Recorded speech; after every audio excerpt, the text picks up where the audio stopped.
деле я хотела начать с очень банального высказывания, наверное, оно космически банальное в рамках урбанистического форума, но города — это не только здания и транспортная инфраструктура, но это в первую очередь и люди. Взаимоотношения, взаимодействие между людьми — это те запахи и звуки, которые мы находим в городе, это те визуальные образы, которые атакуют нас на каждом шагу. И все это многообразие физического и нефизического каким-то образом собрано вместе. И вот вопрос, каким образом? И давным и долго исследователи говорят о том, что современные города сконструированы таким образом, чтобы поддерживать деятельность мужчин. И более того, они демонстрируют, отражают доминирование мужчин в обществе. И все это очень непросто и легко объясняется, потому что, в принципе, изначально города построены, исходя из интересов тех людей, у которых была власть. И если посмотреть на то, у кого была эта власть, то долгое время, правда, это были исключительно мужчины, уж такой биологический детерминизм, и более того, это мужчины определенного класса. И в такой ситуации, конечно, не просто найти место для реализации прав и нужд людей, чьи интересы отличаются от интересов вот такой главной доминантной группы. И более того, исходя из этой логики, дальше мы привыкли думать, то, что город должен быть построен, исходя из интересов большинства. И проблема здесь в том, что это понятие большинства очень давно и очень редко не раскрывается. То есть, по сути, это такая вот коробка, и непонятно, что она значит в какой-то конкретной ситуации. А если мы будем говорить про тот город, в котором мы живем, и неважно, это Минск или какой-то другой город Беларуси, то очень часто мы имеем какую-то новую постройку или какую-то новую организацию пространства в городе, которая по факту может быть неудобна никому. Но исходя из нашего опыта общения с городом, часто превращается то, что мы либо привыкаем к изменениям, либо ищем какие-то альтернативные способы существования в городе. Да? Если нам очень режет глаз там, здание возле цирка, мы придумаем какой-то альтернативный путь, чтобы его объехать и не видеть. Да? Если по пути на нашу работу не срезаны бордюры, то мы ищем какую-то другую возможность добраться до работы на велосипеде. С недавнего времени мы стали писать подписки с петицией, да? Но если взять масштаб какого-то, например, 20-летия, то, как правило, чаще мы либо привыкаем и считаем, что значит кому-то удобно, значит, в принципе, можем мы потерпеть, либо просто ищем какой-то другой путь жизни в городе. Вот. И я это к тому, что понятие большинства, в принципе, оно очень достойно критики, потому что само по себе оно такое гиблое и ущербное. И все это просто объясняется. В определенной ситуации мы всегда окажемся, можем оказаться вне этого большинства, для которого проектируется парк, остановка, парковка, детская площадка, что угодно, публичное место какое-то, не знаю, планировка квартиры, либо что угодно. Вот. И в такой ситуации мы оказываемся исключенными или исключенным, и наши интересы или даже права могут запросто просто находиться вне зоны рассмотрения. И есть тоже очень, наверное, банальный и простой альтернативный путь работы с городом или вообще мышления о городе – это инклюзия, инклюзивный город. И, в принципе, там те же социальные аспекты архитектуры, они учат нас думать про права человека, про гендерную чувствительность, про то, что город должен быть удобным для каждого и каждой, несмотря на те какие-то особенные или там, экстра потребности, которые нам необходимы. И сейчас я хотела бы показать несколько картинок и рассказать несколько историй, которые говорят про Минск, но и не только, какие-то примеры, каким образом можно решать вопросы безопасности, исходя из тех примеров, исходя из того, как эти вопросы были решены в других городах и странах. Если какие-то будут вопросы либо замечания, то вы подавайте знаки, можно прерывать мой монолог, и поэтому будьте очень смелыми и дерзкими, пожалуйста.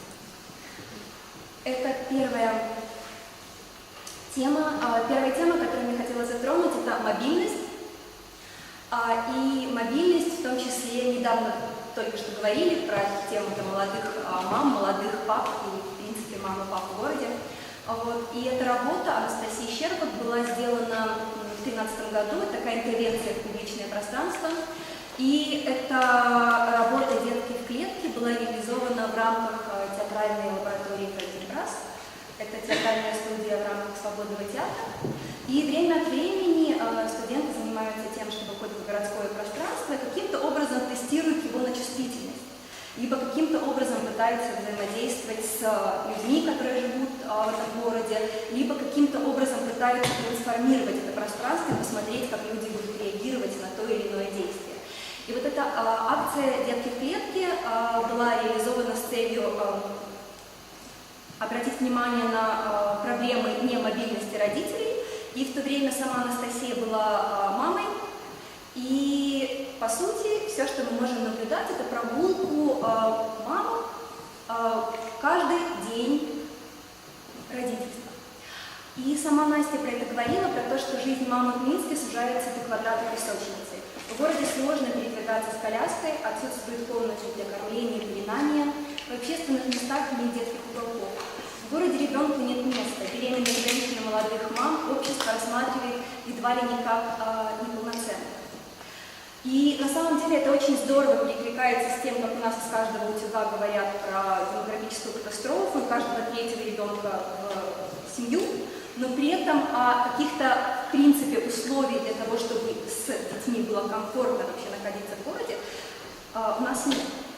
И, собственно, вот фотографии, и здесь ничего экстраординарного, наверное, человеку, у которого есть маленькие дети свои, либо там знакомые, либо какие-то там родственники с колясками, понимает, что это не какой-то эксперимент, это обыкновенная, самая обыкновенная повседневность. Вот. И к ней тоже очень легко приспосабливается, потому что, наверное, на всех нервов не хватит. Вот. Но, в общем-то, оказывается, что невозможно проехать, невозможно пройти, невозможно войти с ребенком в кабинет для перевязок.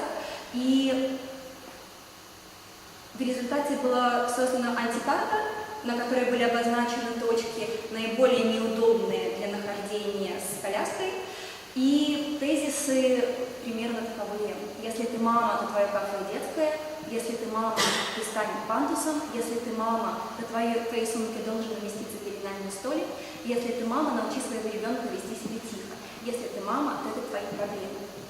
С одной стороны, это говорит нам про пространство, но если мы подключим эту гендерную оптику, мы понимаем, что сейчас мы говорим про очень такую важную тему того, что ребенок попадает в зону ответственности мамы. И по сути у нас это считается такой общей нормой, и как только что рассказывали про пеленальные столики, которых очень часто попросту нет в мужских уборных, так, как будто бы папы не могут перепеленать ребенка. Вот. И это тоже отражает тот гендерный порядок, который у нас существует, и который в некоторых местах и точках публичного пользования меняется. И на самом деле те же пеленальные столики, они могут потихоньку появляться, и в некоторых местах появляются. Продолжая тему мобильности, я бы хотела показать, напомнить, как у нас выглядят пандусы. Очень часто вот так. И это история про то, что пандус у нас очень легко спилить. И это делается очень просто. Опрашиваются жители дома, звонок в ЖЭС, приезжают и спиливают пандус. Это реальная история. В этом подъезде живет 2 человека с инвалидностью, и вот они продолжают жить, или, по крайней мере, долгое время жили со спиленным пандусом, потому что вышел маленький конфликт. Или, например, вот так строят пандусы. Таким образом, что на них практически невозможно забраться. Или, например, вот так, когда совершенно невозможно забраться, и все это говорит про то, что это все сделано, как это называется, на все равно.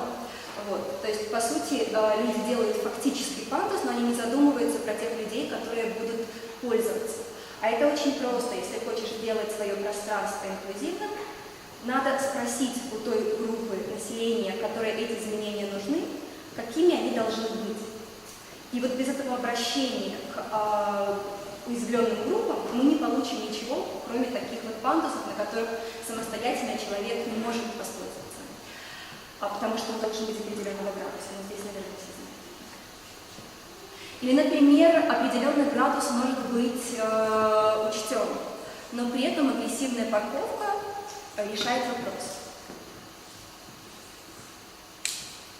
Еще одна уязвленная группа – это дети. В целом дети, когда вначале мы с Кариной говорили про все эти проходы с коляской, это была такая родительская группа, то сейчас я хотела бы рассказать немного о том, как выглядят у нас детские площадки. Особенно детские площадки в элитных минских домах. И вот, например, так выглядит площадка возле дома Чижа. И это огромный дом, в котором живет огромное количество людей, и среди них явно есть дети, просто потому что их не может там не быть. И вот для этого огромного дома отгорожена вот такая площадка. И, в принципе, про эту площадку и про все остальные, которые я буду показывать, тут даже как-то и не получается задуматься про гендерные аспекты, да, про то, чтобы как сделать эту площадку удобной для мальчиков и для девочек, с учетом того, как они играют.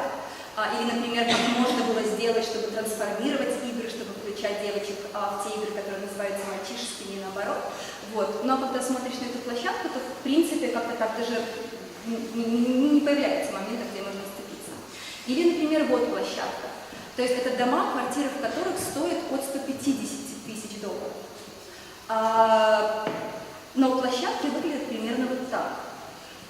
И они неудобные, они небезопасные, вот эти бетонные заливки, они просто травмоопасные для ребенка, но в принципе они совершенно некомфортные и недружелюбные. Или, например, вот этот шедевральный двор, тоже очень элитный. Здесь детская площадка в принципе находится вот там в левом углу, когда сам дом огорожен, поскольку мы же беспокоимся про безопасность наших жильцов, то детская площадка почему-то выносится совершенно вовне. Это первый момент. А второе, чтобы к ней добраться, например, надо пройти через вот такую милую лестницу. Или вот там дальше протоптали тропинку. Видите, наверное, градус ниже и удобнее ходить. Вот. Но лестница сама по себе, она опасная, потому что все узкие пространства, они в принципе опасные и неудобные. Вот. И очень недружелюбны к людям с затрудненной мобильностью. Вот. Это еще из примеров площадок, тоже очень элитных зданий. Вот. И вопрос даже не в лужах и не в траве, которая растет, а вот в отношении пространства и отношении к детям. Вот. А сейчас я хотела показать один проект. Это австрийский проект. Вот. И это проект создан женщинами для женщин, как раз таки с опросами, с учетом всех потребностей, которые необходимы. И вот так выглядит сам план.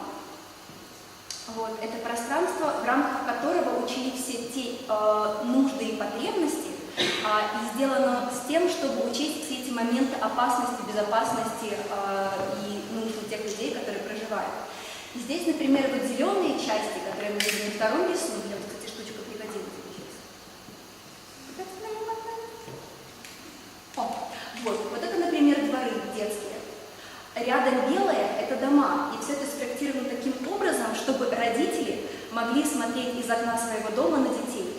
Потому что выпускать детей опасно. Да? Чем дальше мы живем, тем меньше детей, в принципе, гуляет на улицах. И люди задумались, а почему детей не отправляют на улицу? И оказалось, что не потому, что дети любят компьютерные игры, и не потому, что дети сидят в интернете, а потому что возникает момент улиц, момент похищения детей, момент, в принципе, общей городской тревожности. Вот. И оказалось, что если построить двор таким образом, чтобы пространство было закрыто от тех мест, которые родители считают опасными, то дети будут гулять на улице. И что, оказывается, по-прежнему они играют в всякие дружные массовые игры. Вот. Например, вот здесь находится детский садик. И это, оказывается, упрощает, как сказать, не мобильность называется, вылетело слово из головы. Но, в общем-то, становится проще работать, забирать детей, водить в кружки и подобные вещи, потому что все очень близко. И, в общем-то, сама центральная площадка, которая такое публичное место является, она тоже построена исходя из того, что пространство должно быть широким. Когда пространство широкое, освещенное, оно воспринимается своим, оно воспринимается безопасным. Вот. И, в общем-то, мы видим широкие нормальные пандусы, нормальные проходы, места, где можно спокойно посидеть, прогуляться и пройти. Вот. Австрия.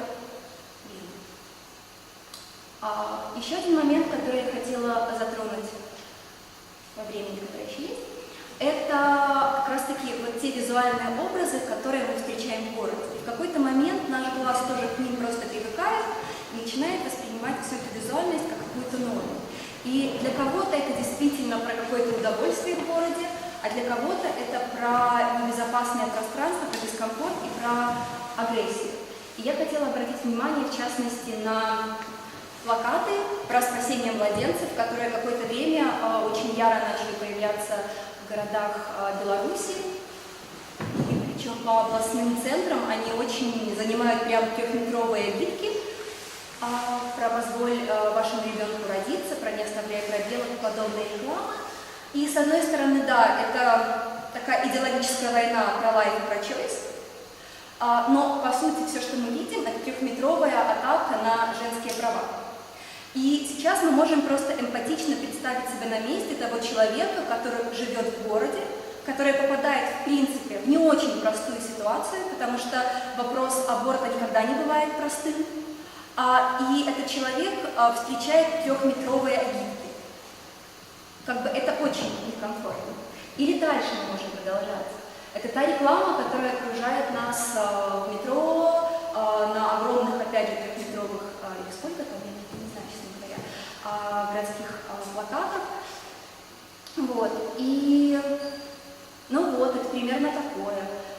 Сейчас Шпаки Домовик уже поменял свою рекламу, но по сути, как бы эта реклама просто меняется, сексуализация остается. Вот. И я не знаю, стоит ли здесь объяснять, что в этой рекламе не так. Да. Нет, просто у меня еще есть. Вот. Но я думаю, это понятно. Да? Ну, скажите, или нет? Или нормально? Мне нужна монетизация сексуальности, как бы, аналог, как бы, интернет рекламируется примерно так же, как проституция. Ну, то есть, можно там в мозгах феминистки, это, конечно, и вообще какого-то человека, который начинает как-то рефлексировать, ну да, это какой-то, с одной стороны, юмор, с другой стороны, какой-то юмор довольно такой сомнительный. Да. Ну, вот я хотела ключевое, что это не случайно. Ну, конечно, ну да, если, да. Вот, если понятно, что если случайно... это воспринимать болезненно, если воспринимать, что это, ну, приколы. Ну, понятно, такие, не случайно. Да, не такие низкокачественные, ну, такие глуповатые. Еще глуповатые. То есть, по сути, все, что мы видим в городе, я, наверное, говорю больше про какую-то гендерно-чувствительные вещи, просто потому что мне попросили больше говорить про это. Вот. И все, что мы видим, это вот оголенные женские тела в таких избивающихся позах. Это же реклама белья нижнего женского. Ну да, как. Ну, например, меня смущает рука в трусах. Ну, то есть, смотрите, когда женское белье, это я. То есть я человек, который покупает женское белье. Наверное, вы. То есть, ну, все мы покупаем, кстати, просто белье. Можем говорить не просто про женское. Вот. И когда мы приходим в магазин и выбираем белье, вот просто на каждый день, а не для каких-то интрижек, да? То есть, что нам важно? Комфорт, удобство, чтобы чашки не резали, да, чтобы косточки не вываливались, там, чтобы еще что-то не натирало, чтобы, не знаю, там, не расползло. Ну, то есть, если мы покупаем какие-то вещи для ежедневного пользования, то нам важен комфорт. Нам важно, чтобы белье сидело, чтобы это было для нас. А проблема в подобных рекламах в том, что, как правило, мы видим это же белье на людях, которые совсем не мы. И мы совершенно не можем представить, как оно будет сидеть на нас. Но это и это вызывает... Сейчас договорю. Вот. И это вызывает определенную фрустрацию, и это вызывает дальнейшие, там, не знаю, там, походы там, по спортзалам, худение, тревожности, мы не такие хорошие, какие-то образы фотошопленные на рекламе и так далее. Вот. То есть, наверное, как бы тут не самый плохой пример я сыграла ошибку, потому что, например, визуально она смотрит на нас, там, да, то есть неотведенный взгляд, она отвечает. Вот.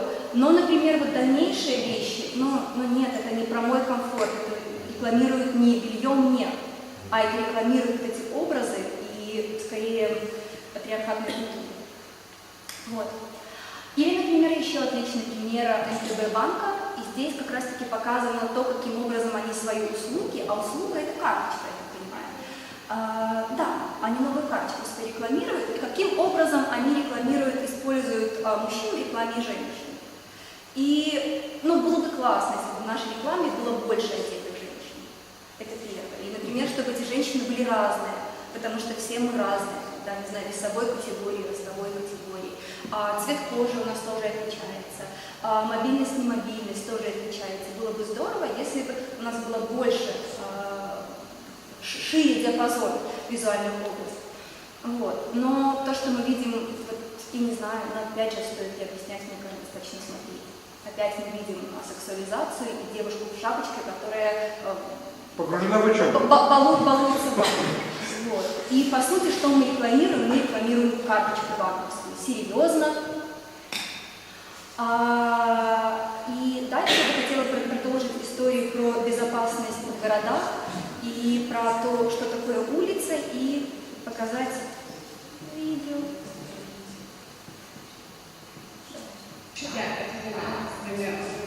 Паузу.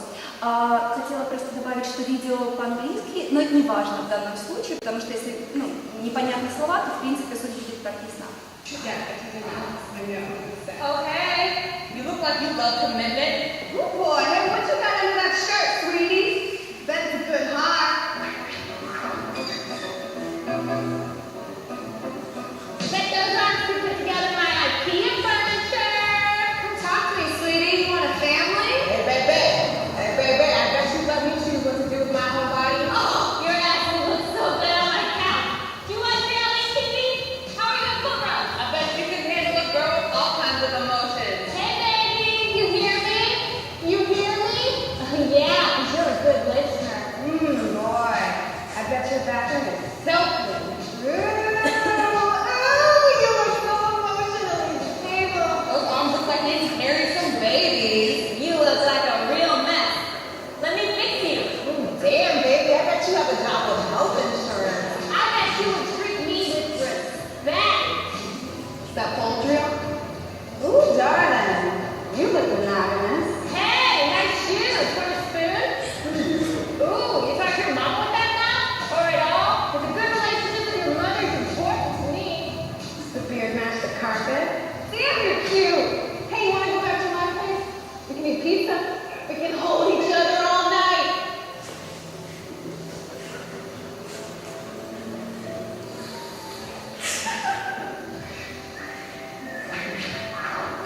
You're hot. Вот. И на самом деле эта веселая радостная реклама говорит про то, что бы было, если бы женщины подзывали, свистели, причмокивали вслед мужчинам, как часто делают некоторые мужчины. Вот. И вот тут уже звучало слово шутка и юмор, и смотря как к этому отнестись, но вот здесь-то и опасность. То есть то, что мы видим по родину, то, что мы посмотрели только что, называется культура изнасилования. Это та культура, в рамках которой насилие в отношении к женщинам, и причем насилие это как раз-таки знакомство, когда тебе говорят сразу же нет, либо приставание на улицах, либо мысль о том, что ты можешь нарушить личное пространство, стоя на остановке, например, и ожидая транспорт, до каких-то конкретных действий в подворотне, дома, где угодно, рассматривается нормально. И в рамках этой культуры изнасилования акцент на содеянное переносится на женщину.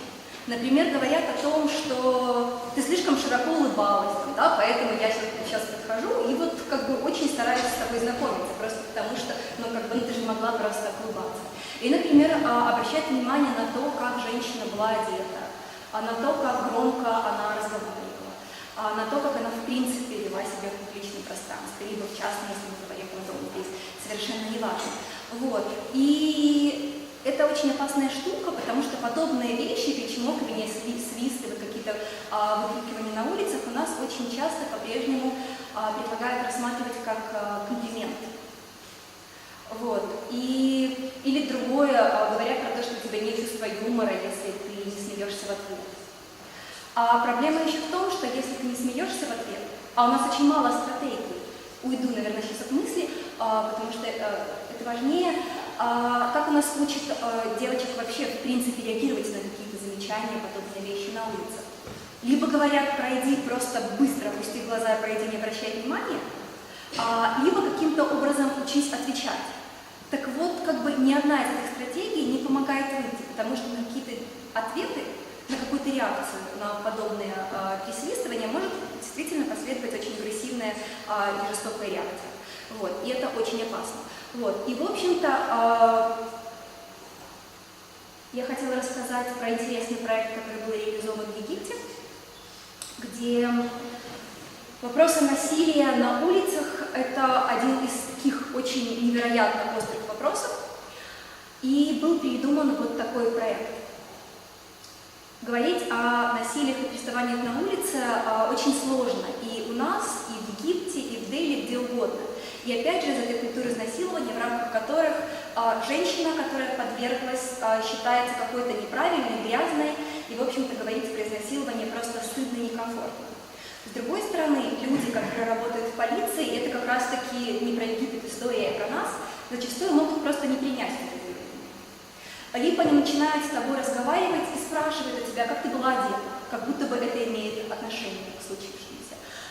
Либо, например, как в случае с Египтом, тебе надо привести с собой свидетелей.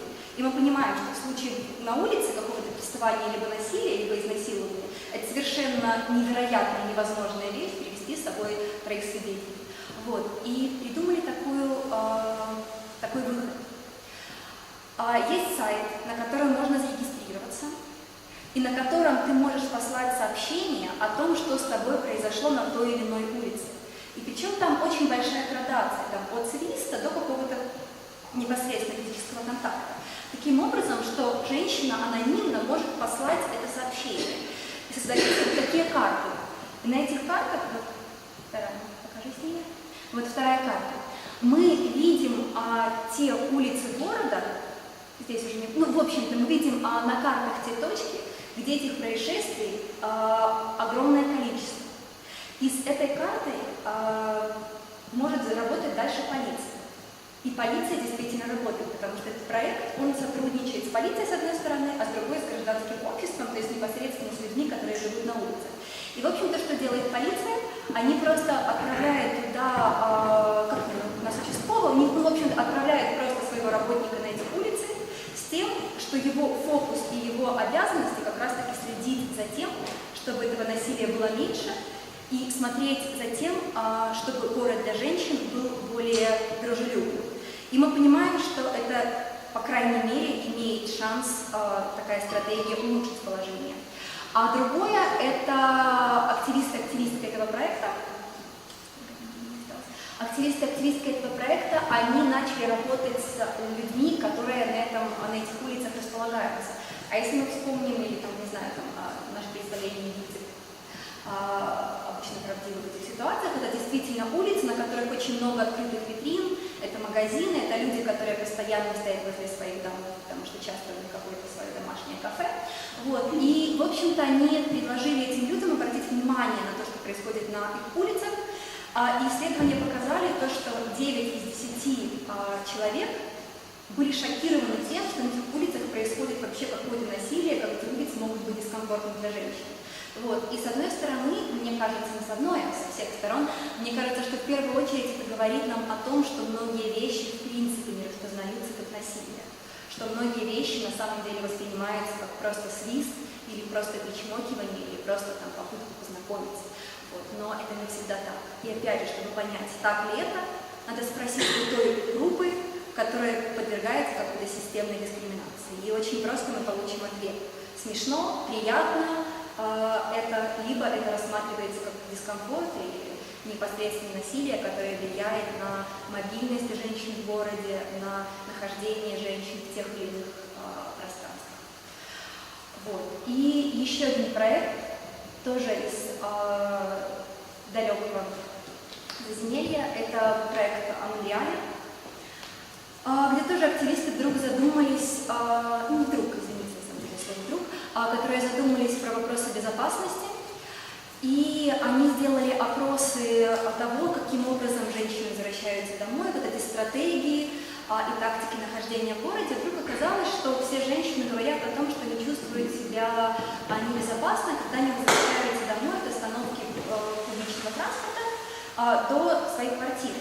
И вдруг они подумали, а что если сделать так, что автобус, который ходит по своему стандартному маршруту, сможет делать остановки не только на официальных точках, а ближе к тому дому, где живет та или иная женщина.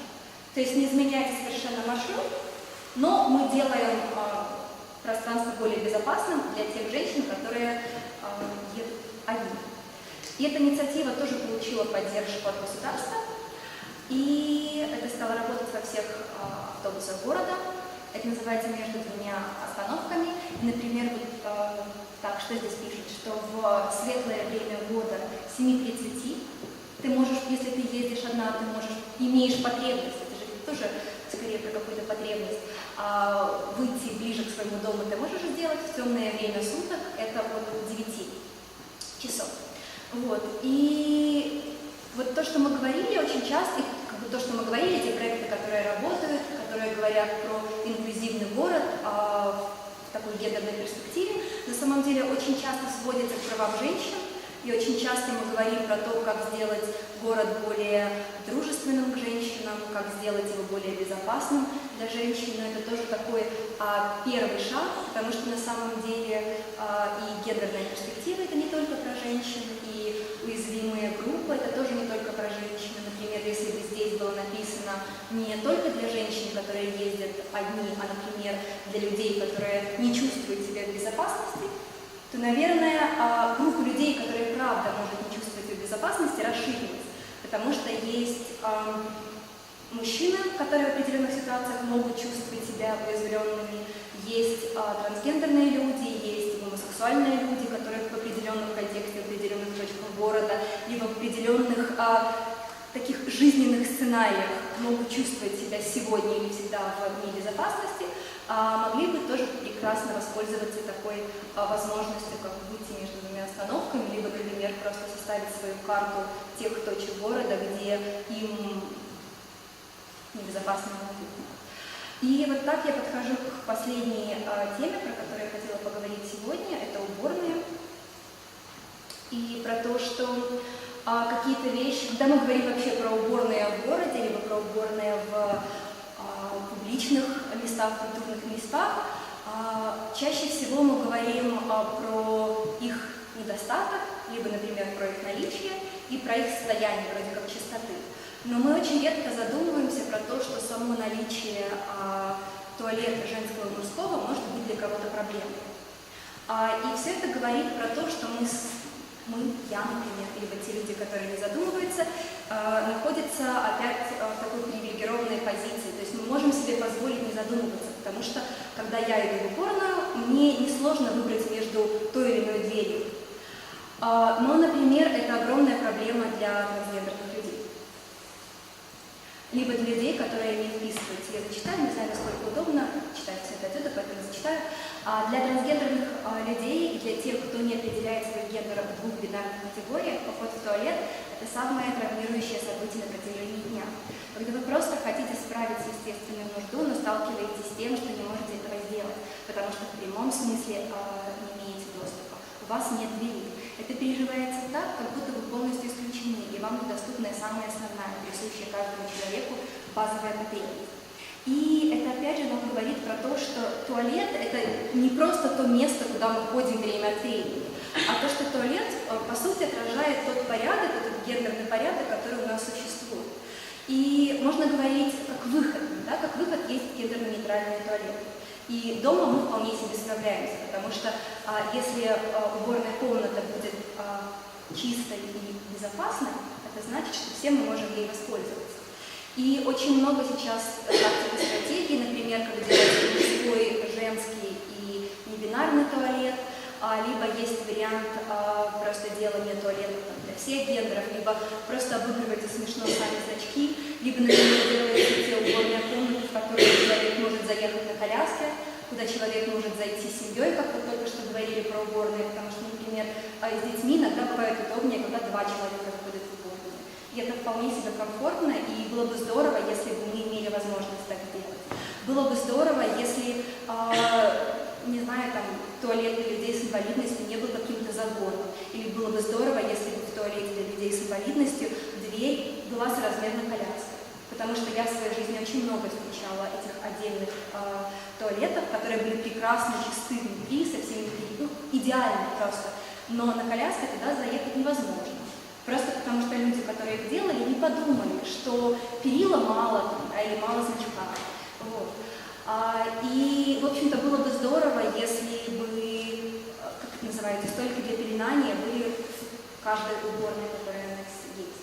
И, по сути, я веду уже к самому концу и к той мысли про инклюзию и про то, что будем строить города и создавать пространства, которые удобны для уязвленных групп, это значит, что все эти города и пространства будут удобны для нас всех. И вот, наверное, на этом я и закончу.